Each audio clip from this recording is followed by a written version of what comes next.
All right, here we go. Live look, Pittsburgh, Pennsylvania. Former President Donald Trump takes the stage any moment now. The warm-up act for Donald Trump is all women speakers. If you followed a lot of Donald Trump's events, I've never seen that happen before. The campaign knows it has a problem with women. One night before election eve, not a good time to figure out what your problem is. And his problem is specifically with white, college-educated women, independent women, women who may have voted for Nikki Haley or Nikki Haley as vice president. Kamala Harris takes the stage a little later, also in Pittsburgh, and she will try to tailor her message to the same people, to women. With that, we welcome you to the fairest network on television, Election Eve. It has arrived. And first tonight, anybody who tells you, and there's a lot of people who will tell you right now, they know who's going to win the election. Just look on social media. Everybody's got their maps, their predictions. They don't know. They have no idea who's going to win. But if Donald Trump loses, I will tell you why. One word: Trump. Just listen to his closing message over the past couple of days that has been decidedly off message. And I have this piece of glass here, but all we have really over here is the fake news, right? And to get me, somebody would have to shoot through the fake news, and I don't mind that so much, because we had the safest border in the history of our country the day that I left. I shouldn't have left. I mean, honestly, because we did so well. She's a radical war hawk. Let's put her with a rifle standing there with 9 barrels shooting at her, okay? Let's see how she feels about it. You know, when the guns are trained on her face. He sounds tired. Right now, he's more than 90 minutes behind schedule, maybe even longer. He's rambling off prompter, something his campaign folks have told him over and over and over and over again to stop. This is not how you close. This is not the disciplined message of somebody who wants to win the presidency. Mark Halperin spent his weekend in Pennsylvania. I'm not predicting Donald Trump will lose. I'm not cheering for Donald Trump will lose. But I would say from Madison Square Garden until yesterday, he has lost the info flow, both because the Harris campaign is having optimistic, loud, vibrant events. The press is on their side, then that helps. But Donald Trump's yesterday in Lancaster that I went to was one of the worst events I've ever seen him hold. Halperin has covered politics for decades. There's quite simply nobody better as a reporter. And yes, that was analysis. But when really smart people do analysis, you pay attention. We've told you for more than a year, everything is working for Donald Trump. He's up 10 points on the economy. On inflation, 12 points. The border is up 25. On the issues that matter most to voters, Donald Trump is up double digits. And his opponent is an objectively poor candidate. 63% of Americans say the country is heading in the wrong direction. Yet going into Election Day, on Election Eve, he is only up slightly in 6 of the 7 swing states, and only slightly.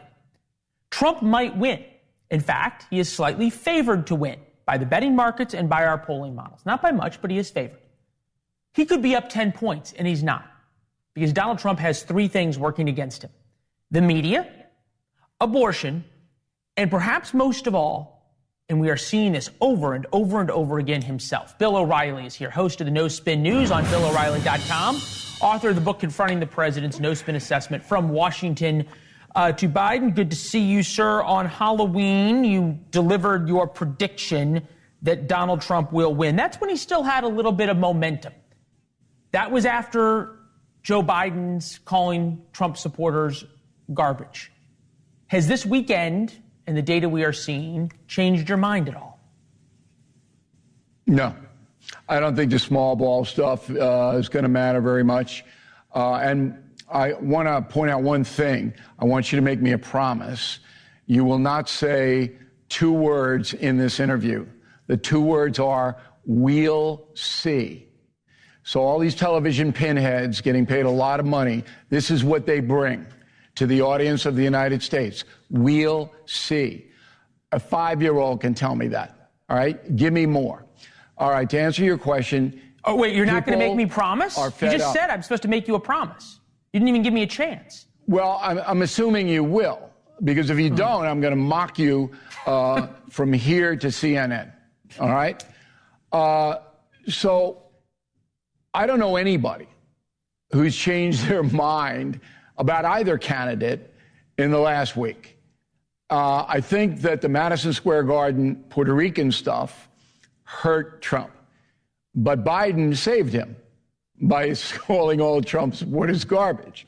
It wasn't a complete save. It was about an 80% save. Now Donald Trump's run out of gas. There's no doubt it. He's just run out of gas. Trump's always been an entertainer as well as a politician. That is not a good combination. It isn't. And there isn't any other president, when you read my book, Confronting the Presidents, there wasn't one other president, not 45 men, who was an entertainer as well as being a public servant. Trump wants to be funny at his rallies. He wants to be provocative. He wants the people to get up and down. He wants a rock concert type atmosphere. It worked in the beginning. Now I think it's hurting him a bit.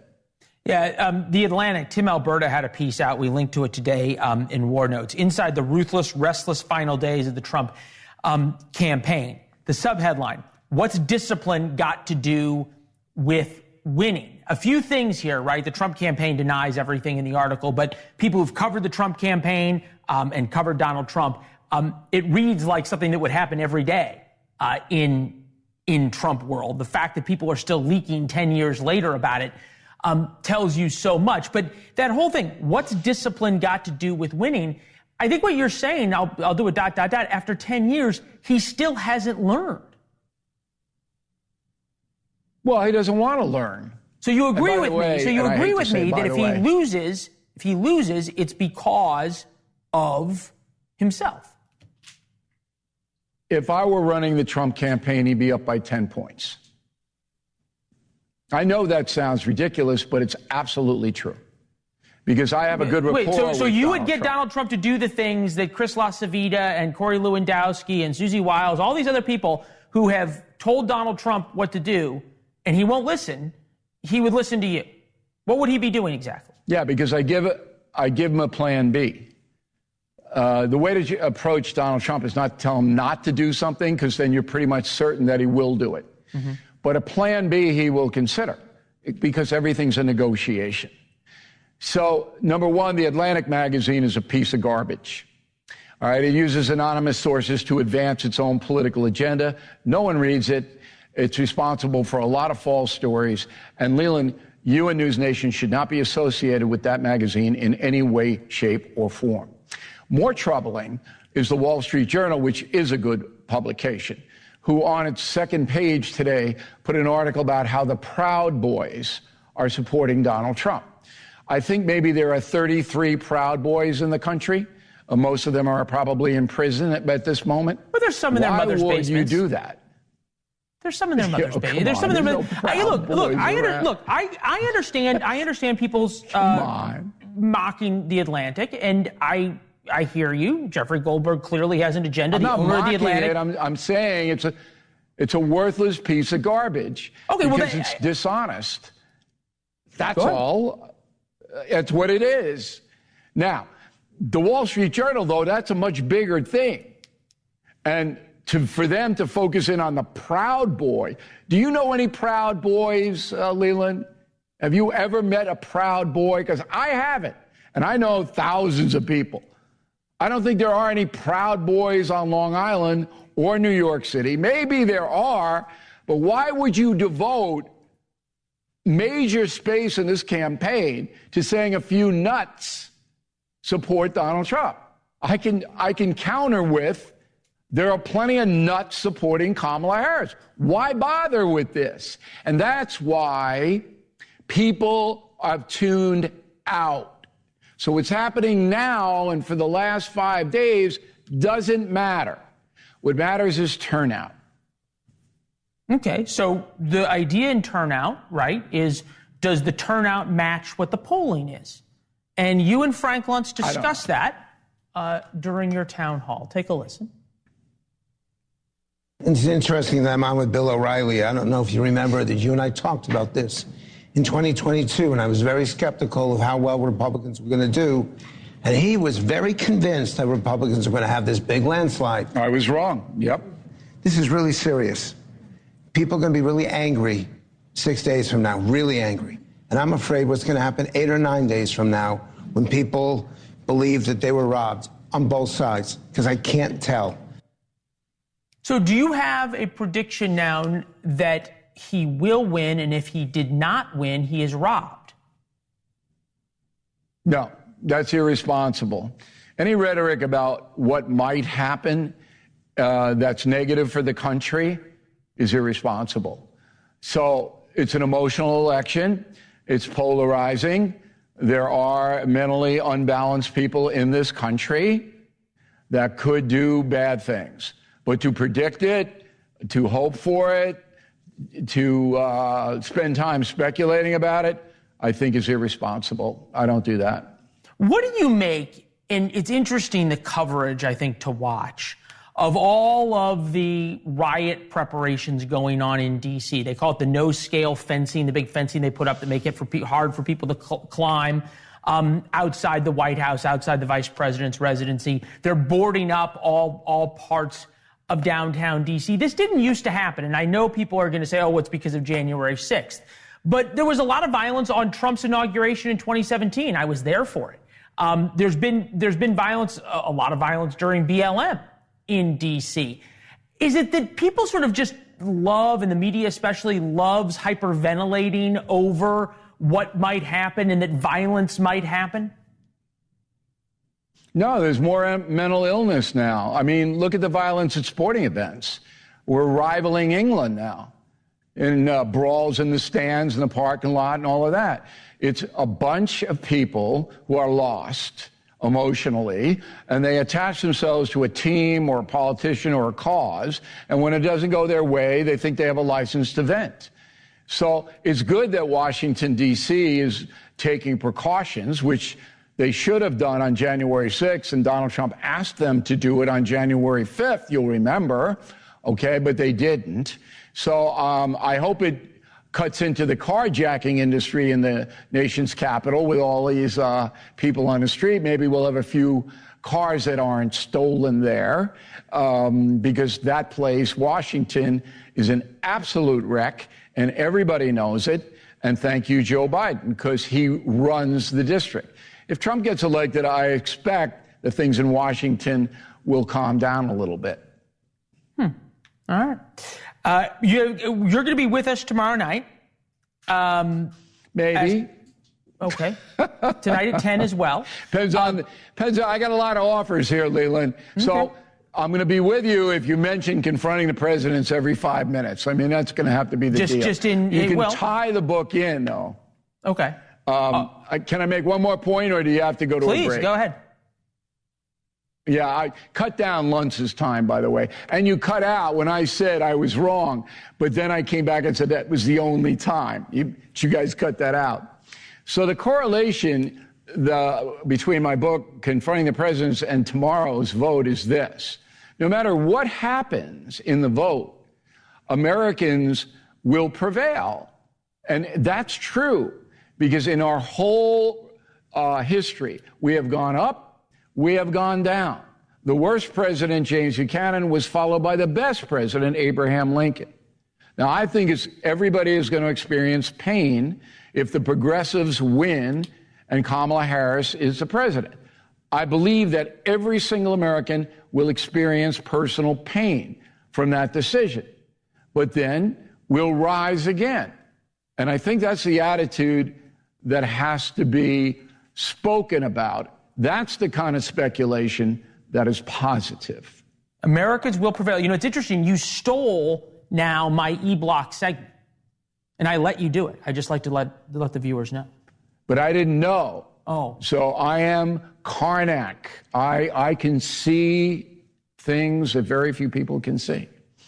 And you didn't say, we'll see, so congratulations to you. Tell Luntz he can't say, we'll see. You boot him if he does, okay? All right, we'll tell him he's coming up. I got one last question for you. We're marking the tape. What is your prediction, not on who's going to win, but on the time the race is called tomorrow night? I don't have one. I'm not that smart. I do think the Republicans will win the Senate, and the House could go, nobody knows. But that is a very important thing. If the GOP can keep the Senate, it can hold the progressive cadre off. And that is vitally important. Keep your eye on that. Well, Americans will prevail. You won't be wrong in that prediction, for sure. We'll see you soon. See you tonight at 10. Thanks, Bill. Thank you. All right, NewsNation's election night coverage rooted in trust and transparency. You're going to see things on this network you don't see. We'll pull back the curtain in a way that no other network will about the data. Tomorrow, 6 p.m. Eastern. Polls show this is the closest race in the last 50 years. I'll tell you why you should forget the polling, and this is going to be a blowout. Live pictures of Pittsburgh's Sarah Huckabee Sanders speaking right now ahead of Donald Trump's final pitch in Pennsylvania. From Pittsburgh, he heads to Grand Rapids. Sarah Sanders, then Megyn Kelly, an all-female intro group for Donald Trump. It's telling what they think is needed in the closing hours of the campaign. Kamala Harris also hosts a rally in Pittsburgh, a couple of hours. She will also try to appeal to women, also hearing African-American vote turnout for Kamala Harris still remains an issue. Trump leads the state by just 0.7 points in Decision Desk HQ polling. The only state Harris is currently up in is Michigan, less than a point. So here we go.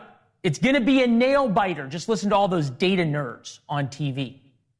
Right back where we start, 49-49, a dead heat. Yeah, I mean, it is kind of fitting after this campaign of just absolute uncertainty. We end with absolute uncertainty. This is how tight it is. If you put the polls to the electoral map, Kamala Harris carries these Great Lake battleground states despite losing all of the Sunbelt battleground states. I'm coming to John's side of the screen. You get to 270 electoral votes. That is as tight as it can possibly be, Mr. Berman. It's so tight. It's so close. But the polls are always wrong, and normally wrong in the same direction. If they were wrong the same way they were in 2016, Trump wins in a landslide. If they're wrong the same way they were in 2022, Harris wins in a landslide. Famed pollster Frank Luntz is here. Go ahead and tell me I'm wrong. I can't tell you you're wrong. I can tell you what I'm concerned about, what I'm losing sleep about, which is what happens in the hours and the days right after the election, that it is so close. I'm watching online, I'm watching social media, and they're already putting out false and misleading information that's suggesting that illegal immigrants are voting, suggesting that ballots are being printed up, suggesting all sorts of conspiracies. And we know where this stuff is coming from. We know that it's coming from outside the country. We know that there are trolls and internet farms that are doing this. And it's frightening to me because so many Americans are going to believe within the next 24 hours that our election system is broken, doesn't work, that it's corrupt and incompetent, and that's simply not the case. Doesn't matter whether you're a Democrat or whether you're a Republican, our system does work. The number of votes that are miscounted are in the hundreds, not the thousands or tens of thousands or hundreds of thousands. It's in the hundreds. And they've got this under control. Okay, so there's always cheating, right? There's cheating in sports. There's cheating. Tom Brady cheated in football. There's cheating in golf. Men cheat on their wives, on and on and on. So there's going to be some, and you lay this out, there's going to be some group of ballots there's cheating. There's going to be lawsuits. There's going to be the Democrats trying to cure ballots or sort of legal shenanigans that are legal to try and try to eke out every single vote. But I think there's a different question here, which is we're going to look back, and we always do, and say, this is the thing we missed. In 2016, it was white working class men. 2022, there was going to be the red wave, but it turns out single women came out. Are we getting a sense yet of what we're going to look back on the election and say we missed? Yes, I think the power of young women. What I don't understand in the Harris campaign is why she didn't get Taylor Swift to do a concert in Detroit, Michigan on Friday, to do a concert in Madison, Wisconsin on Saturday. Do we know she didn't try? To go to Philadelphia on Sunday. Taylor Swift, hold on. Taylor Swift is more credible among more young women than either Trump or Harris. She could have done that concert, instructed people to go vote. Maybe the polls were still open, the early voting, and she would have made a difference. We know that younger women are key to this election, and if they turn out in record numbers, then Harris is the next president. For Trump, the key is the union vote, the rank and file who don't care what their union leadership says, don't care that the bosses are in the pockets of the Democrats. They themselves, working class, they work with their hands. They want to vote for Trump. Do they turn out in Pennsylvania and Michigan? So we know which voters to look at, but we don't know the turnout yet because the early vote is simply that. It's an early vote. It may be people going to vote on Election Day. All right, so a couple things there. They tried to get Beyonce to do a concert. She wouldn't. Then they said that she was coming to the DNC. She didn't and didn't do a concert. Then they teased that there was going to be a Beyonce concert in Houston to get everybody showed up. Beyonce wouldn't sing. What makes you think that they didn't ask Taylor Swift? And Taylor Swift said, I get paid hundreds of millions of dollars for my concerts. And the answer is no, number one. Number two, the live pictures of Donald Trump, there is the group of hard hats behind him. Earlier in Reading, Pennsylvania, it was a group of women. So you make that point. Tulsi Gabbard's speaking right now. I'm wondering what you're seeing that we're going to miss. Is it this idea that Donald Trump peaked too early and all of a sudden he's heading down and Kamala Harris is heading up? What is that? What is the thing that we're going to look back on and say we weren't realizing it in real time? I want to see the vote of Latino voters in general and Puerto Ricans in particular, because I think that Madison Square Garden event was very damaging for the Trump campaign. It cut his momentum, which was clearly happening at that point. And I'm surprised that they didn't stay on the Joe Biden garbage comment. They did for about 48 hours. Trump's brilliant photo op was very powerful. But when you want to turn out people, I see you got the polling nose up there, 64-30, if those numbers hold, then she's going to win Pennsylvania, because that's the typical Democrat-Republican number. Notice it's 2-1.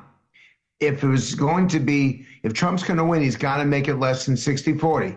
He's got to get in the low 40s and keep Harris into the upper 50s, because they are a significant vote and it's a meaningful, measurable slice of the electorate. But 64-30 is an awful result for Trump. And if that turns out to be the case, then once again, Harris will take Pennsylvania. And that may also indicate what's going to happen in Michigan and what's going to happen in Arizona and Nevada. I'm going to get you on one last thing.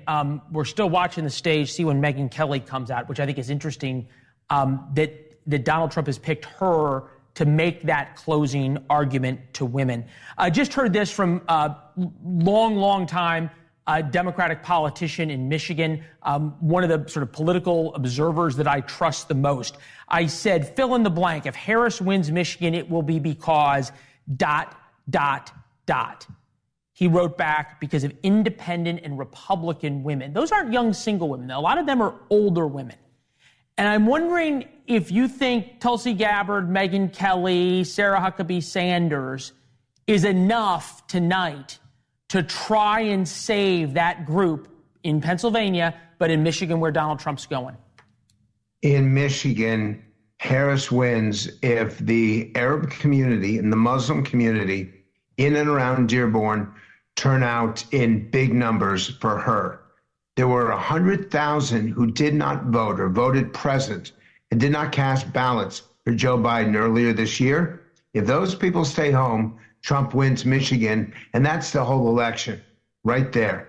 All right. We don't know whether they're going to participate. We know that they did not vote and haven't voted in the early voting in significant numbers. There is some turnout, but it's not a big turnout. They hold the cards in Michigan, and I think that Michigan holds the cards for the country. Well, you filled in the ... from my good friend in Michigan. If Trump wins, I asked ... He wrote back, it will be because he had new voters and was able to capitalize on the Arab and Muslim community dissatisfaction with the Biden-Harris administration. Frank, we really appreciate you joining us. I know you've got something to do for the next couple of hours to take your mind off politics, which I would encourage all Americans to do. We're back on the air at 10 o'clock tonight with our special as the rallies end. Thanks, Frank. Thank you. Appreciate it. All right. Go Army. Donald Trump takes the stage in Pittsburgh just a few minutes from now. Tulsi Gabbard heading down. He will be surrounded by women as Megyn Kelly is about to take the stage. Mitt Romney would say binders full of women. The one thing Donald Trump can do to win back suburban white women before it's too late.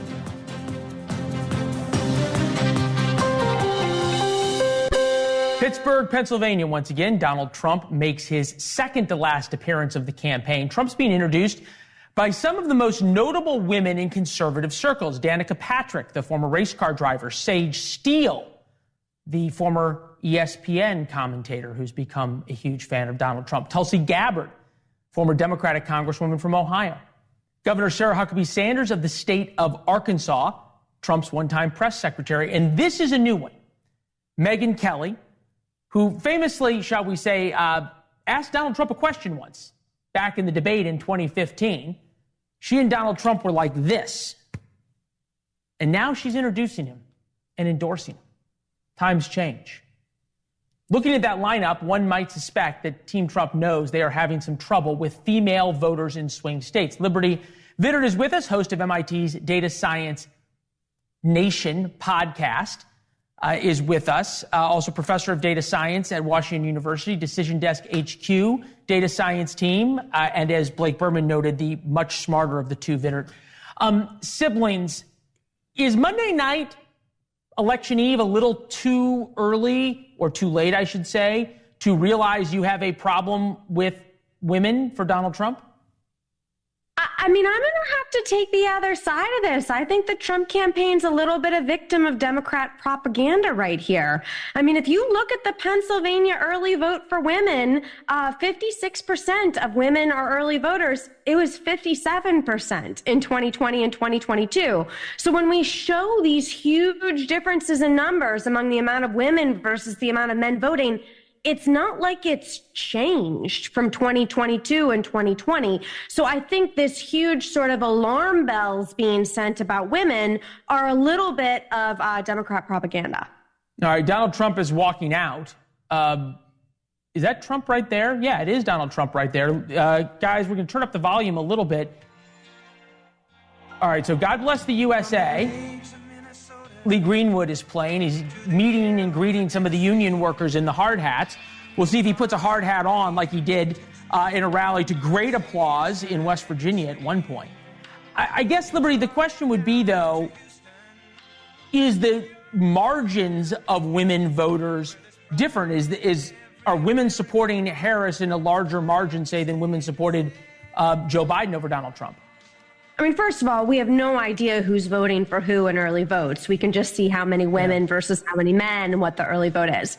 There were focus groups that showed that Harris was definitely cutting into Trump's lead with white women by a significant amount. But this was months ago that we saw this. So this is nothing new to show that there's a lot of white women that are voting for Trump over Harris, especially after J.D. Vance's, childless cat ladies comment. So this isn't new information, but what everyone's sort of going gaga over, which is this 57% or whatever it is of women versus how many men, is nothing new. It's the same numbers as before. It's just no one's looking at history.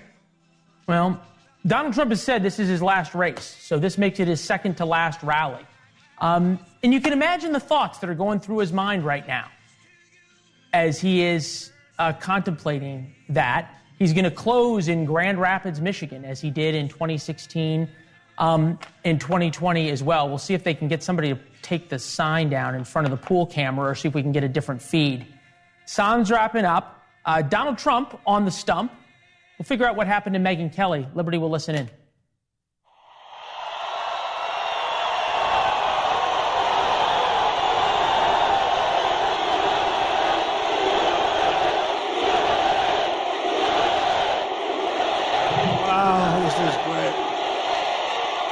This is fantastic. A very, very special hello to Pittsburgh.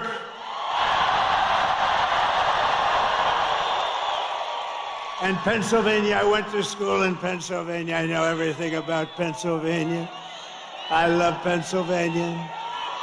I'm thrilled to be back in this incredible, and it is incredible. Is it incredible? This incredible Commonwealth. with thousands of proud, hardworking American patriots and hard hats.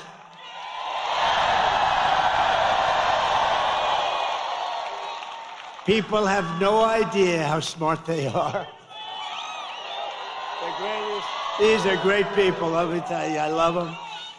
I'd like to begin by asking a very, very simple and easy to understand question. Are you better off now than you were 4 years ago? Does anybody disagree? It's dangerous, don't do it.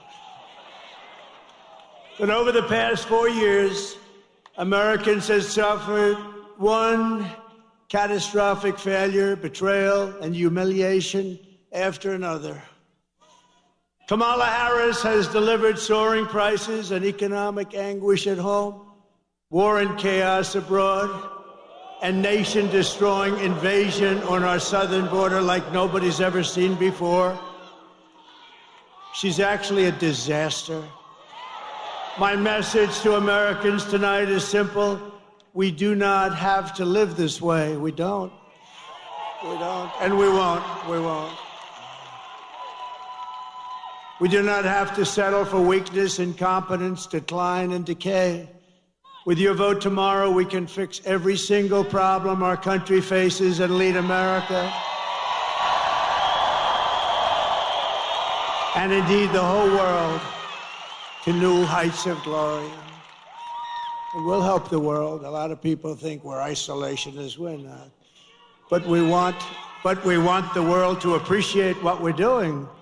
They have to appreciate that we're helping them. When we win election, only one day, oh, does that sound nice? One day from now. Oh.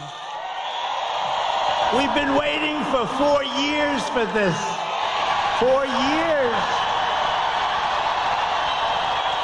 Right? Look at all these senators. Look at all these senators and congressmen. We've been waiting 4 years. Oh, now it's what I've been saying. Only 1 year from now. Only 6 months from now. It's 6 months. 6 months. Even when I said only 10 days, it still sounded tomorrow.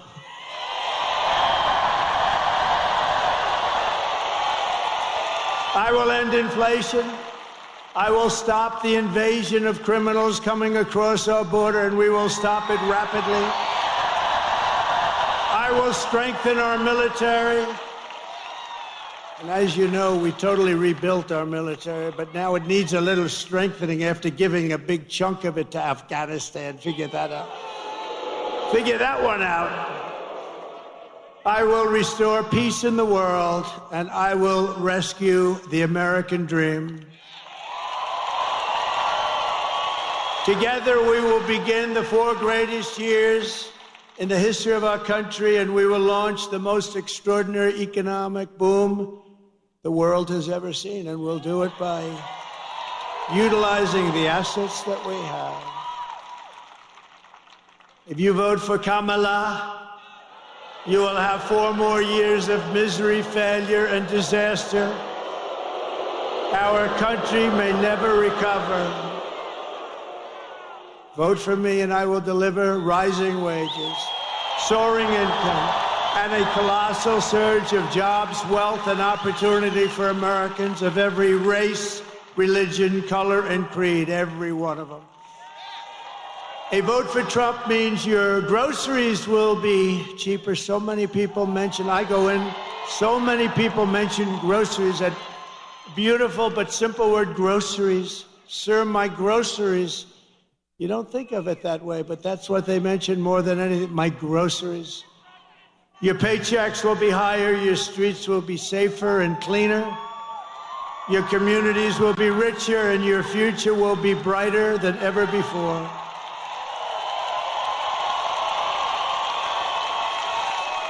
This will be the golden age of America.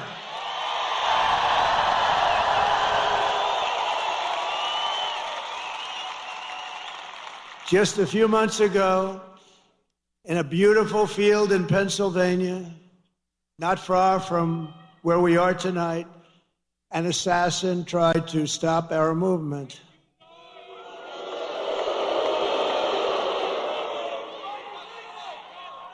And this is the greatest political movement by far in the history of our country.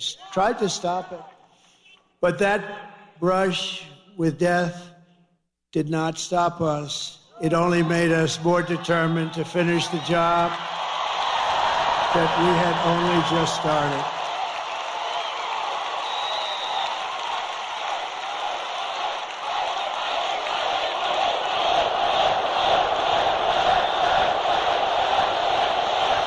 Thank you. Thank you. Thank you very much. This is a frisky group.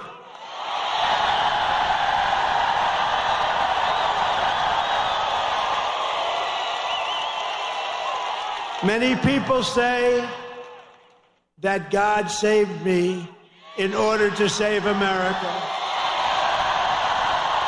Many people are saying that. And with your help, we will fulfill that extraordinary mission together. We're going to save our country. But many people have said that. To every citizen across this land, I am asking for the honor of your vote. I don't want your money. I don't want anything. I just want your vote. We are on the 5-yard line. I would actually say we're on the 1-yard line, if you want to really know the thing. And some of the, oh, that's a lot of fake news back there. Look at that. You know, for a person that they hate, they sure do show up, right? Man. That's a big group of people.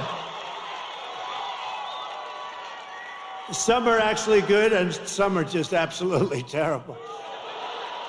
All right, thank you for being here. It shows that ratings are more important than hatred. I've always said that. As your president, I will fight for every single day with every breath in my body. I will fight. Together we will save this country. We will defeat the corrupt system in Washington, and America's future will be an absolutely incredible one. That's what it is. But we got to start immediately. It can't wait any longer. It's not going to be possible.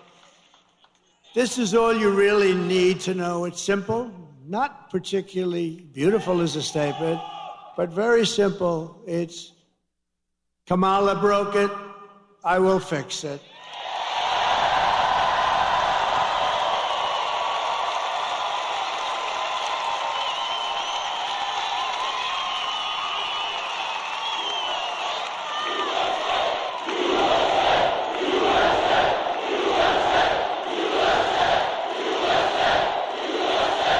Thank you. And I don't know if you know, but Kamala has a little rally going on. And when I say little, I mean little. It's a competing rally. It's not this giant place that's sold out. What a beautiful, this is a beautiful place.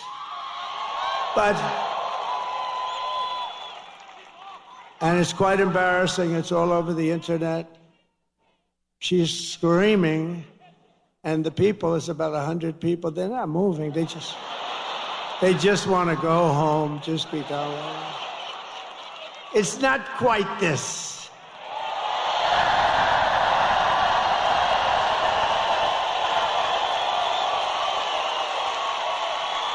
You see the front row? You have a lot of front row Joes. We have more front row Joes here than she's got at her big rally. This was the big one. No, it's a whole hoax. She tried to get stars to come in, and they wouldn't do it, actually. She'd go and get Beyonce. No. Beyonce would come in. Everyone's expecting a couple of songs. And there were no songs. There was no happiness. It's just like, give me my check. I want to get out of here.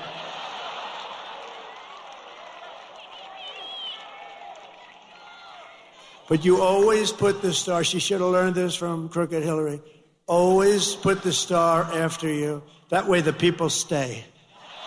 Finish your speech, let the star, and even if she doesn't sing, they booed like hell, but the press didn't play that. They booed both of them the hell out of the stadium. But you know what? Even though the act was terrible, it's like by that time you're out of the building, like Elvis had left the building. Elvis has left the building. Now it's terrible.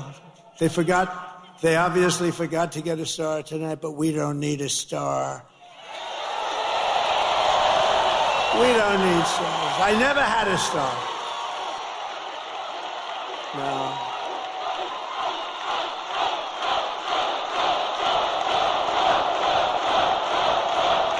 We don't need a star. Just to bring it back into seriousness, we don't need a star because we have policy. We have great policy. We have great policy. No, we do have great policy. Look, they have horrible policy. They've got a machine that's incredible. They've got a vicious, horrible, horrible group of people, a machine where they can have open borders and let people pour into the country. They can have transgender operations at any age, anytime you want. They can be pushing men playing in women's sports. And because she's just a vessel, and Joe Biden was just a vessel, it's a group of very powerful people that are probably people that hate our country and they want to destroy our country. Somebody said, are they dumb? Well, who would have these? It's embarrassing when I say, we will keep men out of women's sports. I'm saying, can you imagine saying that 10 years ago? They'd say, this guy's cracked up. This guy's crazy. Who the hell's going to have men playing? Did you see the Olympic boxing where two people who transitioned? They transitioned from men to women and just a light jab. That was the end of that one. You know, a jab, for those that don't know, but that's just sort of like a defensive punch. And the young lady who was a champion walked back to the court. She was from Italy. Beautiful young lady, which I'm not allowed to say. You can't say beautiful, so I'll take beautiful. But she was a beautiful young... In politics, you're not allowed to call a woman beautiful anymore. It's the end of your career. So please delete the word beautiful. Thank you very much. Well, 60 Minutes deleted the whole damn answer. What? So I'm allowed to do that, aren't I, Susan Wiles? But America will be bigger, better, bolder, richer, safer, and stronger than ever before. Tomorrow you have to stand up and tell Kamala that you've had enough, you can't take it anymore. She's the least talented person we've ever seen in government. She allowed our borders to be open. She's allowed bad things to happen. She allowed a man who was grossly incompetent to remain in the most important position of any country in the world when they're talking nuclear weapons and they're talking wars. And she still says, oh, no, I didn't notice anything wrong. If she didn't notice anything wrong, then she's got a bigger problem than he has. So we don't like it, Kamala. We don't like what you've done. You're the worst vice president in history. He's the worst president in history. Kamala, you're fired. Get out. Get out. You're fired.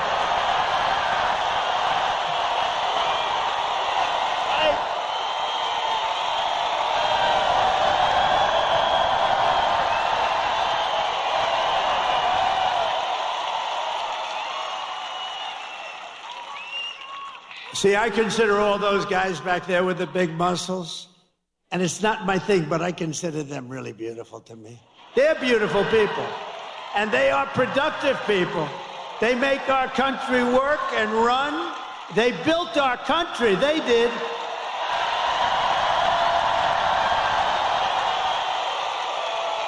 And then you had stupid politicians that let them down. And those companies got taken out of Pittsburgh and every place else, like you take candy away from a baby. But now we have the exact opposite.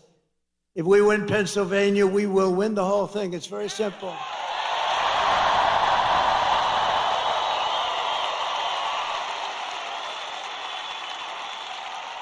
And I do believe it is, I say you have to make, I do believe it is too big to rig. I think it's too big to rig. They'll try. And they are trying, you know, though. It's too big to rig. This is a big movement. This is, you know, we did great in 2016. We did much better in 2020, but a lot of bad things happened. He turned out to be a brilliant candidate from his basement that nobody ever heard. No, this is that big, powerful, vicious party. No, that's a vicious machine. I mean, they can take all these bad ideas and win elections. It's like there's only way you could do that. One way. There's only one way. But you know what it did teach us? In one way, it was good because it taught us how bad a communist philosophy is, how bad a Marxist philosophy, how bad all of this stuff is. And we'll really be able to get our country back the way it should be. It's much easier because you're going to realize how bad it is. It's just what's happening. When we go over the economy and the economic numbers over the last week, it's Herbert Hoover stuff, and I never wanted to be Herbert Hoover. Let me just tell you, the one president I didn't, and there were some that I wouldn't want to either, but in particular because I'm very good at business. I've always been good at business. They're starting to realize that. Those guys back there, they wanted me to be bad, so bad. But now they're saying, this guy's shit, man. He's been a lot. But listen, so, and if I'm not good enough, Elon Musk is good enough because he is working so hard.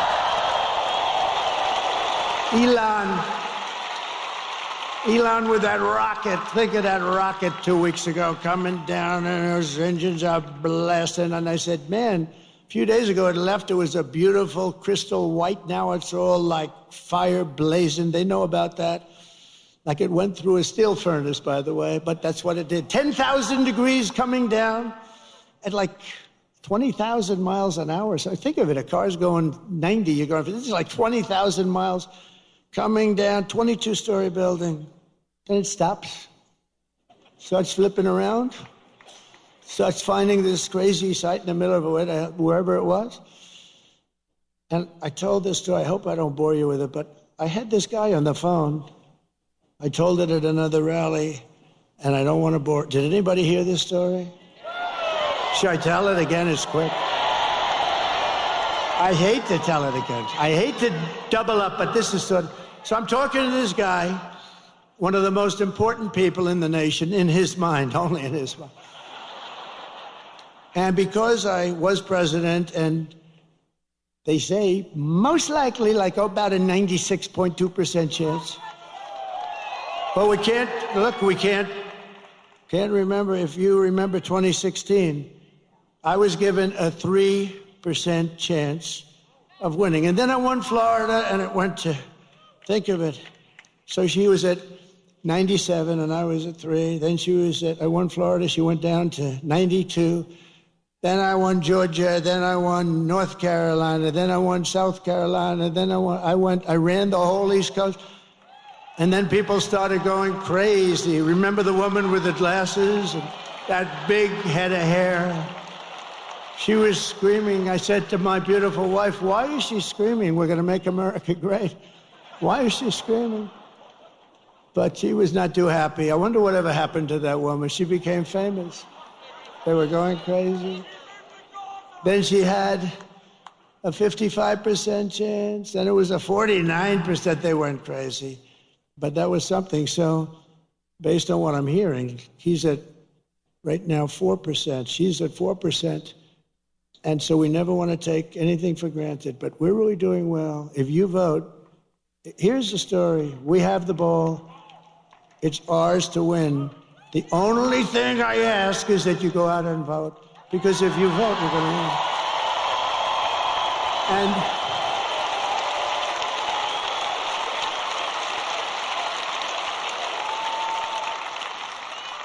And believe the fake news when they say, this is going to be tight, this is right.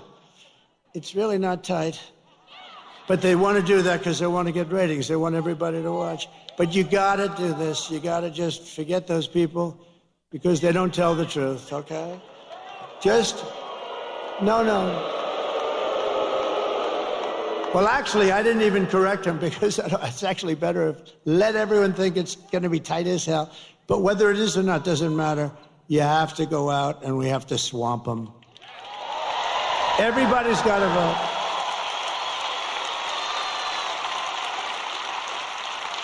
So over the past 4 years, Kamala has orchestrated the most egregious betrayal that any leader in American history has ever inflicted upon its people. She has violated her oath, eradicated our sovereign border. This is a sovereign border. Unleashed an army of gangs and criminal migrants from prisons and jails, the toughest people there are. And I was here with a great group just the other night. I was in Penn State territory. All right, Donald Trump on the stump, Pittsburgh, Pennsylvania. He's going from there to Grand Rapids, Michigan. We'll see if Megyn Kelly shows up with him there. I'll see you back here at 10 o'clock Eastern. Election special. Meantime, here's Chris. Chris Cuomo here. We're monitoring former President Trump in Pennsylvania. Vice President Kamala Harris will also be making a stop there on our watch. We'll give you that as well. Let's listen in. Had situations where, and we put up videos of the vicious crimes. I don't put them up anymore. You know why? Because the fake news refuses to put them on. And I have friends calling me, they love to watch the rallies. They can't get enough of them, and they're going, President, it's so terrible. You're speaking, and then you put up a video on a screen right behind you, and the fake news refuses to. All they have to do, they don't put it on television. They have the thing on every one of those stations, and, there's one that doesn't really treat us good, but people think they do. Nobody can figure that one out, I'm sure. They don't treat me good, but that's okay.